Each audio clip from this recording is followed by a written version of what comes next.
గురువు దగ్గరికి వెళ్ళేటప్పుడు సద్గురువు దగ్గరికి వెళ్ళు. నోరు విప్పితే అప్పటికది కఠినంగా ఉండొచ్చేమో, కానీ ఆయన నోటి వెంట వచ్చిన మాట తప్పకుండా నిన్ను ఉద్ధరించగలిగినదే. ఆయన సదుద్దేశ్యముతో మాట్లాడతాడు. అటువంటి గురువు దగ్గరికి వెళ్ళు. పరమహంస ఓ మాట అంటారు. ఆయన ఒకసారి ఒక బిల్వవనంలోకి వెడుతున్నారు. వెడుతుంటే ఒక కప్ప అరుస్తోంది. ఆ కప్ప అరిచింది అరిచింది అరిచింది అరిచింది అరిచింది. అయ్యో పాపం, కప్ప ఏదో చాలా బాధలో ఉంది, చీకట్లో ఎక్కడో అంత అరుస్తోంది అనుకుని ఆయన వెళ్ళిపోయారు. మళ్ళీ తిరిగి వస్తున్నారు. తిరిగి వస్తుంటే శిష్యుడితోటి మళ్ళీ కప్ప అరుస్తూనే ఉంది. ఏంటి కప్ప ఇంత ఆర్తితో అరుస్తోంది, దీపం పట్టరమ్మని చూశారు. చూస్తే ఒక బురదపాం తను మింగలేనంత పెద్ద కప్పని పట్టుకుంది.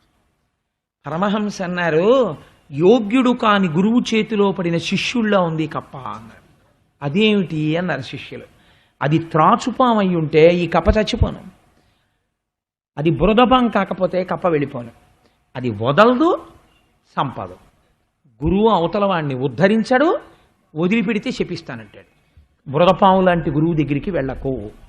బురదపాము నోట పడ్డ కప్పలా పాడైపోతావు. ఈశ్వరుడు యందు మాత్రమే మమేక బుద్ధి కలిగినటువంటి గురువులను ఆశ్రయించు అని రామకృష్ణ పరమహంస నోరు విప్పితే మహానుభావుడు దంభము ఎలా ఉంటుందో బురదపాముకి త్రాచుపాముకి చెప్పారైన. మహానుభావుడు